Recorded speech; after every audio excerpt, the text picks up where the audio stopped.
پس ہمیں عذاب دردناک سے نجات عطا فرما۔ الحمدللہ رب العالمین والصلاۃ والسلام علی خاتم النبیین صلی اللہ علیہ وسلم حبیبنا و حبیب رب العالمین۔ اعوذ باللہ من الشیطان الرجیم، بسم اللہ الرحمن الرحیم۔ ان فی خلق السماوات والارض واختلاف اللیل والنہار لآیات لأولی الالباب الذین یذکرون اللہ قیاما وقعودا وعلی جنوبہم ویتفکرون فی خلق السماوات والارض ربنا ما خلقت ھذا باطلا سبحانک فقنا عذاب النار۔ صدق اللہ العظیم۔ بے شک زمین اور آسمان کی تخلیق میں، دن اور رات کے آگے پیچھے آنے جانے میں ان لوگوں کے لیے نشانیاں ہیں کہ جو عقل مند ہیں۔ یہ وہ لوگ ہیں کہ جو اللہ کو یاد رکھتے ہیں، بیٹھے ہوئے اور پہلوؤں پر بھی، اور زمین اور آسمان کی تخلیق کے اندر غور کرتے ہیں، اور بے اختیار اس نتیجے پر پہنچتے ہیں کہ اے ہمارے رب، تو نے کوئی چیز بے مقصد اور لا یعنی نہیں بنائی، پس ہمیں عذاب دردناک سے نجات عطا فرما۔ ذکر الہی، اس کی اہمیت، اس کی حقیقت کے حوالے سے چند گزارشات سامعین محترم آپ کی خدمت کے اندر رکھنی ہیں۔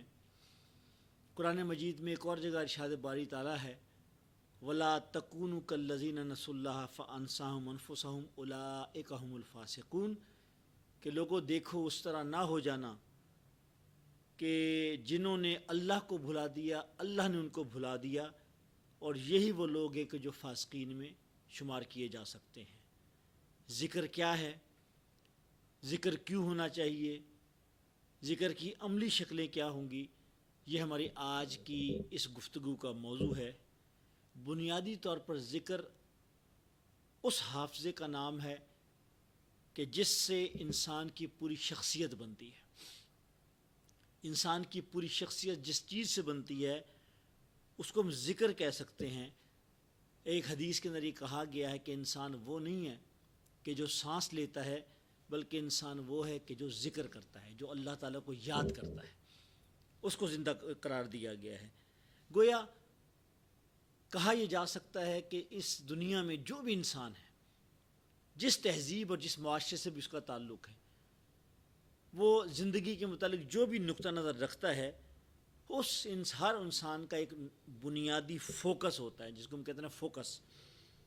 یہ فوکس کہیں اس کا نام کامیابی ہے، کہیں اس کا نام فیملی ہے، کہیں اس کا نام شوق ہے، کہیں اس کا نام خدمت اور علم، علی ھذا القیاس۔ آپ جب بھی کسی فرد کے متعلق اپنے ذہن میں کوئی نقشہ بنانا چاہیں گے تو یہ چند عنوانات ہیں کہ جو اس کی زندگی کے فوکس کو متعین کرتے ہیں۔ کچھ لوگ ڈرائیو ہوتے ہیں کامیابی سے، ان کے لیے زندگی در حقیقت کامیابی کا نام ہے، اور ہر صورت میں ان کو کامیابی حاصل کرنی ہوتی ہے۔ ان کی خلوت جلوت، ان کا اٹھنا بیٹھنا، ان کی دوستی، ان کی دشمنی، اسی کے مرہون منت ہوتی ہے۔ یہی معاملہ ہے کچھ لوگوں کا ہے۔ کچھ فیملی کے لیے جیتے ہیں، کچھ لوگ اپنے پیشن کے ساتھ، اپنے جذبے اور شوق کے ساتھ جو زندگی گزارتے ہیں۔ کچھ لوگ ہیں جو علم کے جویا ہوتے ہیں، جو علم کے اپنے آپ کو علم کے سپرد کر دیتے ہیں۔ گویا ہم یہ کہہ سکتے ہیں کہ یہ شوق جو ہے، ایک آپ کہہ سکتے ہیں فوکس جو ہے، یہ فوکس ایک نیوکلس ہے جس کے گرد پوری زندگی گھومتی۔ میری زندگی کا، آپ کی زندگی کا جو فوکس ہے، ہم یہ دیکھتے ہیں کہ پھر وہ فوکس نیوکلس ہوتا ہے کہ جس کے گرد پھر ساری زندگی گھومتی ہے۔ آپ نے کبھی پرکار دیکھی ہے؟ اب تو شاید اس کا کم استعمال ہوتا ہے، لیکن ہم جس زمانے میں طالب علم تھے تو ہماری ایک جیومیٹری باکس ہوتا تھا۔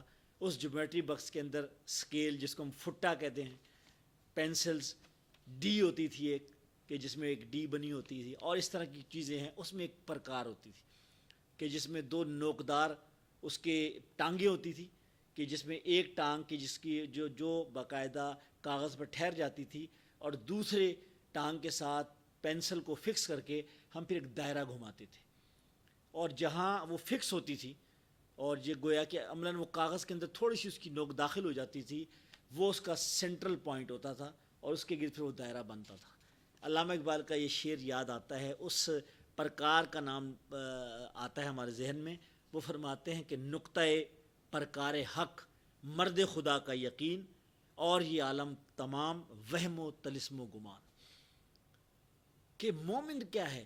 مومن کا جو ہے کہ نقطۂ پرکار کیا ہے؟ وہ ایک جگہ پر ہے اور اس کے گرد ہی گھومتا ہے. آپ کو یاد ہوگا ایک حدیث کا مفہوم بھی ہے کہ جس میں کہا گیا کہ مومن کی مثال تو کھونٹے سے بندھے ہوئے اس گھوڑے کی مانند ہے کہ وہ بس اتنا ہی جا سکتا ہے کہ جتنا اس کھونٹے سے بندھی ہوئی رسی اس گھوڑے کو اجازت دیتی ہے، بس اس تک جا کر وہ پھر واپس آ جاتا ہے، اس سے آگے نہیں جاتا. اس طرح ایک اور حدیث کا مفہوم ہے کہ ہر بادشاہ کی ایک چراگاہ ہوتی ہے، اس سے آگے آپ نہیں جا سکتے، اس کی ایک لمٹ ہوتی ہے. یہی معاملہ مومن کا بھی ہے. ایک اور پہلو سے ہم اس کو جاننے کی کوشش کرتے ہیں ذکر کو، ذکر کی حقیقت کو، ذکر کی اسپرٹ کو. آپ نے پبلک اوپینین سروے کا نام سنا ہوگا، جس کو ہم پی او پی بھی کہتے ہیں. وہ کیا ہے کہ کسی چیز کے متعلق جاننا. اس میں ایک سوال عام طور پر کیا جاتا ہے جو سروے کی کمپنیاں کرتی ہیں اپنے لوگوں کے ذریعے سے. جو سروے کنڈکٹ کرتا ہے وہ مختلف لوگوں کے پاس جاتا ہے، شہروں میں، دیہاتوں میں، مردوں میں، عورتوں میں، نوجوانوں کے پاس، ادھیڑے عمر لوگوں کے پاس. ایک سوال وہ ضرور کرتا ہے، اس کو انگریزی میں کہتے ہیں ٹاپ آف مائنڈ، کہ کچھ چیزیں سوچے سمجھے بغیر انسان کے دل و دماغ کے اندر ہوتی ہیں جس کا وہ بے اختیار اظہار کرتا ہے. اس کو وہ انگریزی میں کہتے ہیں، سروے والی کمپنیاں کہتے ہیں یا وہ سروے کا علم کہتا ہے کہ ٹاپ آف مائنڈ. میں اپنے آپ سے سوال کرتا ہوں، آئیے اس رمضان کی گزرتی ہوئی آخری ساعتوں کے اندر ہم سب اس کو جاننے کی کوشش کریں کہ کیا اللہ تعالیٰ کا ذکر، اور ذکر سے مراد یاد کرنا بھی ہے اور یاد رکھنا بھی ہے، کیا وہ ہمارا ٹاپ آف مائنڈ ہے؟ رب کو جاننا، رب کو ماننا، اس کو پہچاننا، اس سے جڑ کر رہنا اور پھر اسی کا ہو کر رہنا، کیا یہ میرا، آپ کا، امت کے ایک ایک فرد کا، اسلامی تحریک سے وابستگان کا، ان کے کارکنان کا ٹاپ آف مائنڈ ہے؟ اور اگر یہ نہیں ہوگا تو اس کے بغیر پھر دین کا اور دین کی اقامت کا اور کام جو ہے کہ بہت دیر تک اور بہت دور تک نہیں ہو سکتا. میں دوبارہ یہ جملہ کہوں گا کہ اگر اللہ سے جڑنے کی کیفیت، اللہ کے ساتھ وابستہ رہنے کی کیفیت اگر نہیں ہے، جس کو ہم ذکر الہی کہتے ہیں، یہ حقیقت ہمیں ہاتھ نہیں آتی اور یہ سراغ ہمارے ہاتھ نہیں آتا، تو پھر یہ کام نہ زیادہ دیر تک ہو سکے گا اور نہ زیادہ دور تک ہو سکے گا. قرآن مجید میں یہ حضرت آدم کے متعلق یہ فرمایا ہے کہ وَلَقَدْ أَهِدْنَا إِلَىٰ آدَمَ مِن قَبْلُ فَنَسِيَ وَلَمْ نَجِدْ لَهُ عَزْمًا، کہ ہم نے اس سے پہلے آدم کو ایک حکم دیا تھا مگر وہ بھول گیا اور ہم نے اس میں عزم کی کمی پائی. ہم اسی بنی آدم سے ہیں. حضرت آدم نے تو توبہ کی، وہ قبول کر لی گئی، لیکن ہم جو ہے اس بنی آدم میں سے ہیں کہ جو اس کو بھول جاتے ہیں. یہ ذکر ہے، یہ ذکر کا وہ تصور ہے، یہ ذکر کا وہ حقیقت ہے کہ جو ہمیں ہاتھ آ جائے. میں نے ایک بات کہی ہے کہ یہ ہمارا حافظے کا نام. پھر میں نے یہ بات کہی کہ انسان کی زندگی کا ایک فوکس ہوتا ہے اور وہ انسان کی اس زندگی کی تراش خراش کرتا ہے کہ انسان کو وہ زندگی کیسے گزارنی ہوتی ہے. پھر میں نے آپ کو بتایا کہ مثال پرکار کی دی کہ جس طرح پرکار جو ہے کہ وہ کس طریقے سے اپنے گرد ایک دائرہ بناتی ہے وہ ہے. پھر میں نے ایک لفظ استعمال کیا ٹاپ آف مائنڈ، کہ کیا ٹاپ آف مائنڈ میرا رب، میرا خالق، میرا رازق کہ جس نے مجھے سب کچھ دیا اور جو بالکل پکار کر اپنے وجود کو بتا رہا ہے.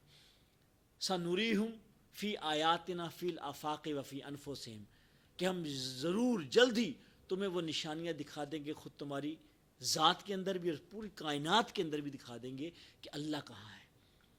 موسموں کے آنے جانے کے اندر بھی، صبح و شام کے اندر بھی، دن اور رات کے اندر بھی، انسان کی تخلیق اور پیدائش کے اندر بھی، اور پھر انسان کا ایک ایک اس کے اس جو وجود ہے، اس کے وجود کا ایک ایک وظیفہ. بلا قادرین علی نسویہ بنانا، ہم تو اس بات پر بھی قادر ہیں کہ تمہاری جو ہے کہ یہ پور، انگلیوں کی پور جو ہے اس کو بھی بنا دیں.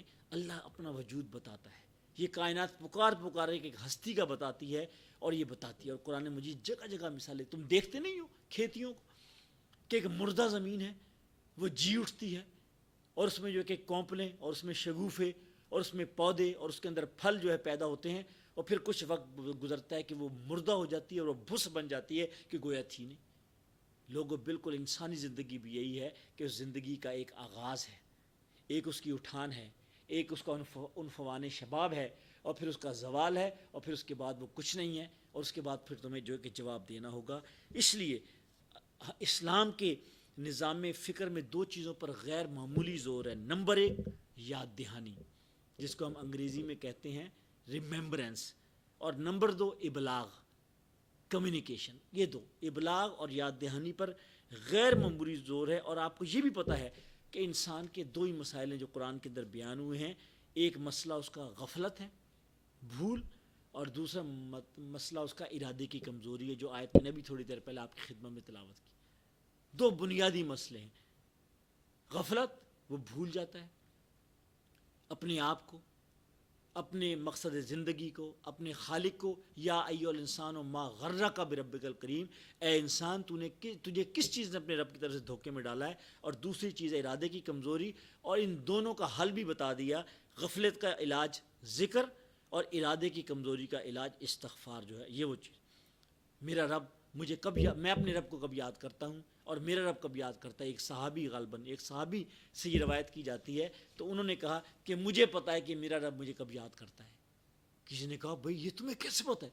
یہ تو دنیا کی سب سے بڑی دریافت ہے کہ کسی کو یہ پتہ لگ جائے کہ میرا رب مجھے یاد کر رہا ہے۔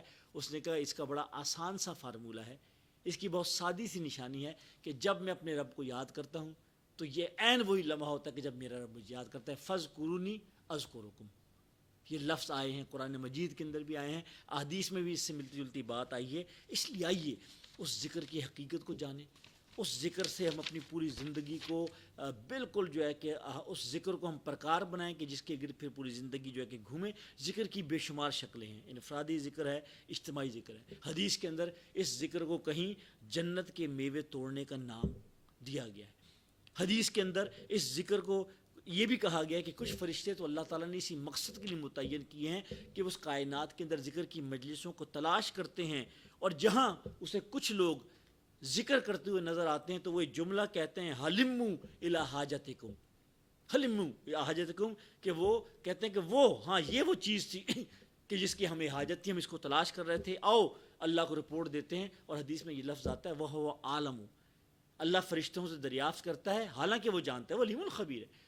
اس کو ضرورت نہیں ہے کہ فرشتے اس کو آ کر رپورٹ دیں تو اسے اپنے کائنات کے نظام کا پتہ لگے۔ وَهُوَ عَالَمُ، وہ جانتا ہے، لیکن اسے ذکر اتنا پسند ہے، اسے وہ بندے اتنے پسند ہیں کہ جو رب کو یاد کرتے ہیں کہ وہ فرشتوں کو بےتابی سے بلاتا ہے اور پوچھتا ہے کہ میرے بندے کیا مانگتے تھے، کس سے بچنا چاہتے تھے، اور پھر وہ ان کو خوشخبری دیتا ہے۔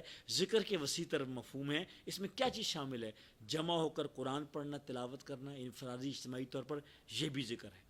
دین کا علم حاصل کرنا، دین میں غور و فکر کرنا، یہ بھی ذکر ہے۔ اور دعوت کا کام کرنا اور اللہ کے کلمے کو بلند کرنا، یہ بھی ذکر ہے۔ حدیث کے اندر، نبی صلی اللہ علیہ وسلم کے معمولات کے اندر اور آثار صحابہ کے اندر ہمیں ذکر کی کئی شکلیں نظر آتی ہیں۔ ایک ہمیں نظر آتی ہے جس میں کلمات ذکر ہیں، سبحان اللہ والحمد للہ ولا الہ الا اللہ واللہ اکبر۔